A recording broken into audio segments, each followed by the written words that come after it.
Hello everyone, how are you? I am your Mohammad Sabaj, and now we are starting a series of NCRT history class 6 to 12th, and now we are going to start from class 6th history chapter 1, and we will upload daily video one by one, right?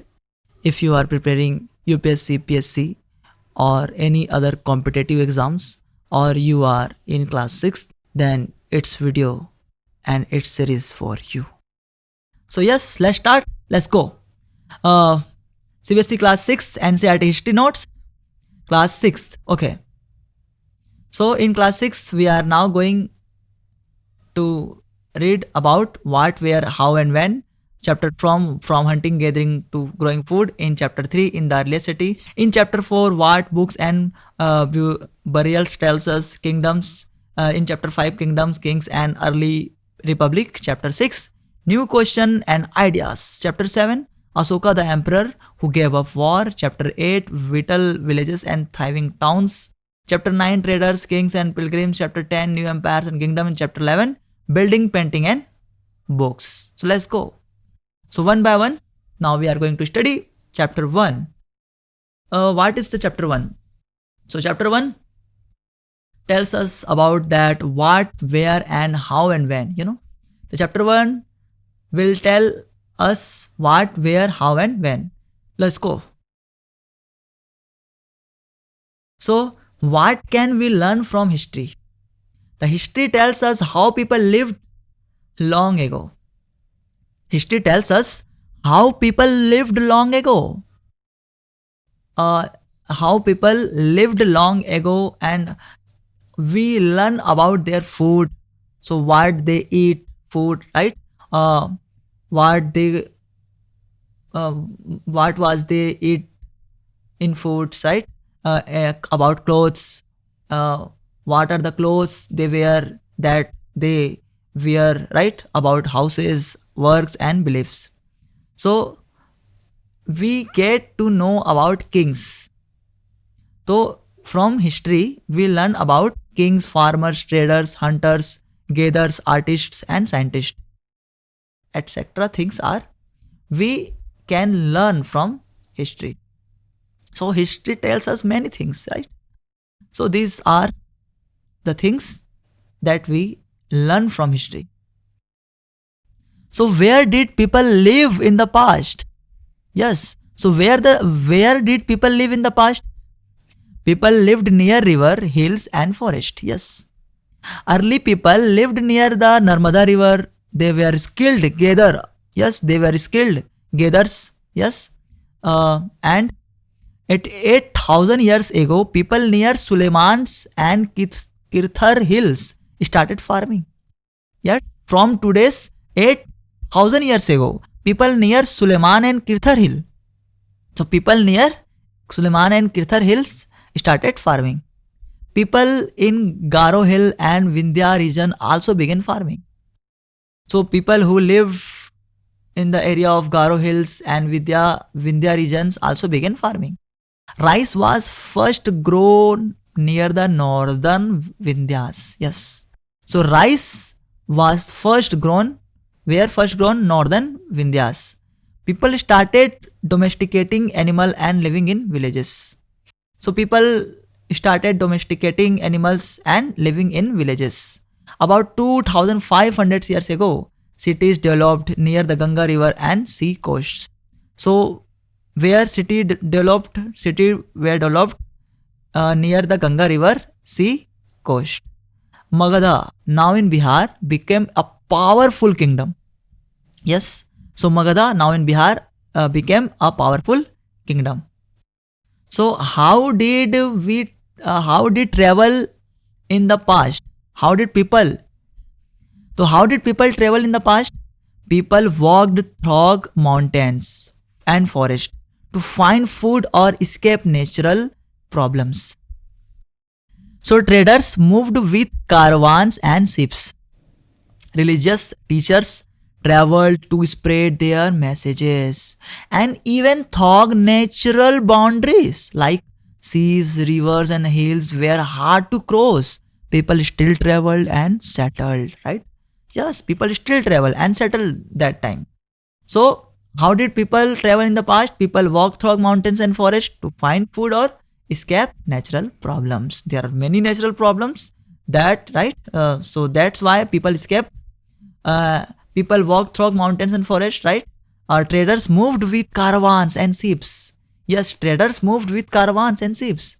Religious teachers traveled to spend their messages, and even though natural boundaries like seas, river, and hills were hard to cross, people still traveled and settled.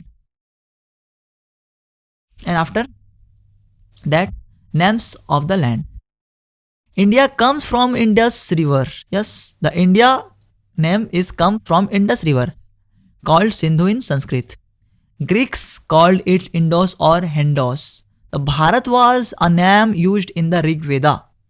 So Bharat, that is India, right? Article 1 says, so our country's name Bharat was name used in the Rig Veda for people living in the northwest. So how do we find out about the past, right? How do we find out about the past, right? How we know? So we know from manuscripts written by hand on palm leaves or bark. Yes, there are so many manuscripts found that written by hands or palm leaves or bark, written in Sanskrit, Prakrit, and Tamil. Right. So these are the language. All manuscripts are written in ancient scripts or in ancient languages. Gave information about religions, science, and stories of that time. So these manuscripts gave us information about religion, science, and stories about that times.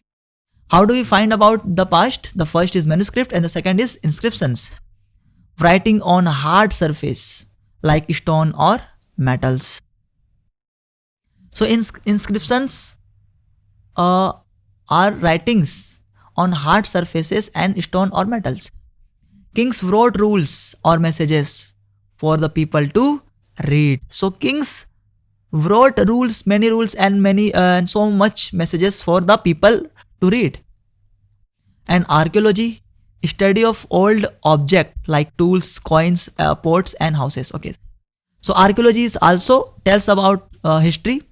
What can we learn from archaeology? Study of old object like tools, coins, pots, houses, right?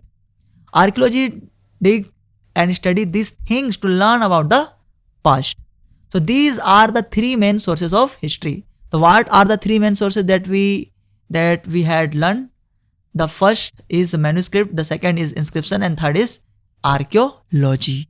So these things are mainly source of history that tells about history. Different people, different lives. Kings, farmers, traders, hunters had a different way of life. So of that time, there are also kings, there are so much, there are farmers, traders, hunters. Right? So all of them had a different way of life, different way of living. So kings wrote about their victories, but farmers and gatherers did not write. So we know less about them. We know that the kings wrote about their victories, about their things, right?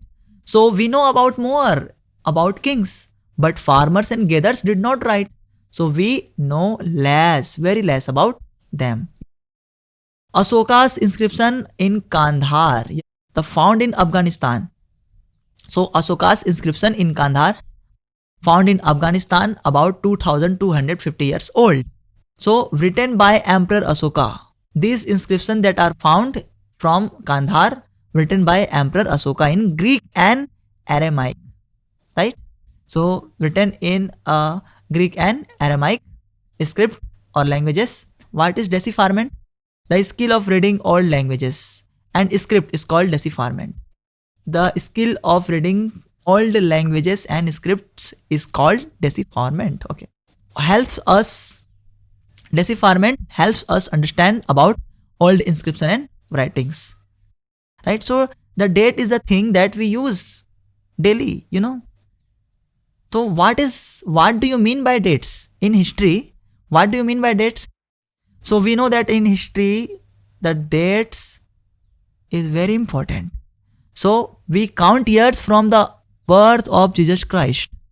BC before Christ, years before Jesus was born. And AD, Anno Domini. The full form of AD is the Anno Domini and the full form of BC is before Christ. Before Christ means years before Jesus was born, right?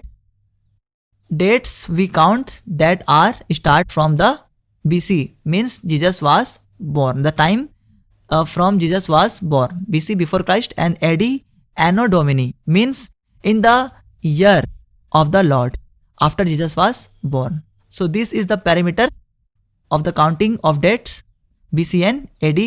BC means before Christ and AD means Anno Domini.